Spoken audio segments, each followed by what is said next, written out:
తెలియకుంటే జనాలు రాదు, తెలిస్తే వస్తారు. మీరు కూడా మీకు కూడా చెప్తున్నామ్మా, చాలా మంది మాట్లాడుతున్నప్పుడు స్టేజ్ మీద ఎక్కి నేను సబ్బు వాడుకున్నా నాకు డబ్బు వస్తుంది, జస్ట్ షాప్ చేంజ్ చేసినా కార్ వచ్చింది అని చెప్తారు కదా, నిజంగా వస్తుంది అట్లా?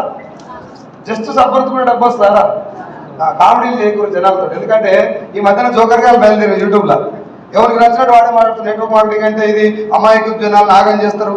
ఆగం చేసేటోడు అయితే 20 సంవత్సరాలు ఆగం చేయలేడు. ఒక 2 ఏళ్ళు, సంవత్సరం, 3 ఏళ్ళలో తెలిసిపోతుంది, బయటకు వస్తుంది. Yes or no? మేమే చెప్తున్నాం 32 నెలల నుంచి డైరెక్ట్ సెల్లింగ్ మోసం కాదు, దీని పేరు చెప్పుకొని మోసాలు జరుగుతున్నాయని చెప్తున్నావా లేదా? ఈ మధ్యన వచ్చారు బాలసంతలు వచ్చినాడు పొద్దుగా యూట్యూబ్లో, ఓ ఛానల్ పెడుతున్నాడు, ఎవడు చూడాడు దాన్ని, ఎవడు పట్టించుకోడు. ఆడేవాడిని పట్టించుకోవాలి.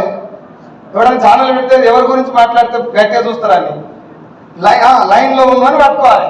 కేసీఆర్ గురించి మాట్లాడితే చూస్తారని, లేకపోతే ఎవరు చూడు. రేవంత్ రెడ్డి గురించి మాట్లాడాలి చూస్తారు, లేకపోతే ఎవరు చూడు. ఇప్పుడు బాగా జనాలు అందరూ ఇన్వాల్వ్ అయిన బిజినెస్ ఏంటి? Network marketing. దీని గురించి మాట్లాడాలి. మనం మాట్లాడడం ఎట్లా? బాగానే ఉంటుంది, అందరికి డబ్బులు వస్తాయి, ఈ ఇండస్ట్రీ అంటే ఇది అని చెప్తే అది నేను కూడా చెప్తున్నాను కాబట్టి అనుకున్నాడు. వాడు ఏం చేయాలి? కార్లు వస్తాయని అబద్ధాలు చెప్తున్నారు, జనాలకు పైసలు వస్తాయని అబద్ధాలు చెప్పి అమాయకుల జనాలను ట్రాప్ చేస్తున్నారని చెప్తే నాలాంటి వాడు చూస్తాడు, సైదులన్నా నీ పేరు కూడా చెప్పినాలని అని చెప్పి నాకు ఫోన్ చేసి అది ఫేమస్ అవుతాడు.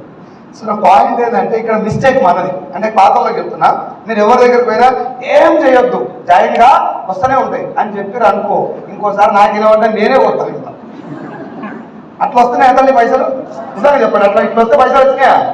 ఇన్ని కాదు, భూమి మీద ఏడు కూడా పుణ్యానికి డబ్బులు రావు కాదు, కాకి రావద్దు, రావు కాదు రావద్దు, అట్లా డబ్బులు రావద్దు. ఇక్కడ కూడా అట్లా రావు. అయితే ఈ బిజినెస్ ను ప్రమోట్ చేసే విధానంలో డిఫరెన్స్ ఉండటం వల్ల వీళ్ళు ఏం చెప్తారంటే, ఏం లేదు ఇలా మనం బయట కొనేటి కూడా కొనాలి, జనాలతో కొనిపించాలి, ఇక పడతానే ఉంటాయి. కారు ముందు నిలబడి ఇట్లా ఇట్లా ఇట్లా కట్టుకొని కళ్ళద్దాలు పెట్టి కారు మీద పెట్టి కారు ఎట్లా వచ్చింది ఎరికైనా, జస్ట్ షాప్ చేంజ్ చేసిన ఒక మీటింగ్ పైన లైఫ్ మారిపోయింది. మీరు క్లియర్గా ఏం చెప్పండి అంటే, డైరెక్ట్ సెల్లింగ్ లో 1 సంవత్సరం వ్యవసాయం చేయాలి, ప్రాణం పెట్టి పని చేయాలి. 5-6 సంవత్సరాలు దీంట్లో మొత్తం దిగితే జీవితం మారుతుంది. 5 సంవత్సరాలు దిగాలి కంప్లీట్. 1 సంవత్సరంలో నీ లైఫ్ ఆడికాడికి బయట దానికంటే బెటర్గా ఉంటుంది. 1 లక్షలో 2 లక్షలో ఒక 2-3 లక్షలు వస్తాయి. 1 సంవత్సరంలో 1 లక్ష రావచ్చు, 2 లక్షలు కూడా రావచ్చు. మేబీ లైఫ్ మారిపోతుందని తెలవాలంటే మాత్రం 5 ఏళ్ళు నిన్న మునగాలి. ఇది చెప్పండి ముందే వాళ్ళకి. కష్టంగా ఉంటుంది, నిజాయితీ ఉంటుందని ముందే చెప్పుర్రి. వాళ్ళు ఏం చెప్తారంటే వాళ్ళు వస్తానుకో మరి మార్కెటింగ్ పాడదేవు కానీ అయితే రా కూర్చొని పో, పడతానే ఉంటాయి. డౌట్ వస్తారా? ఈ మధ్య ఇంకో కామెడీ వీడియో చూస్తున్నాను, అది చేసినాడు మావాడే రెస్టీ చూడే, కానీ వాడు దొరికితే రోగం కూడా వారికి దాకా కొడతాను.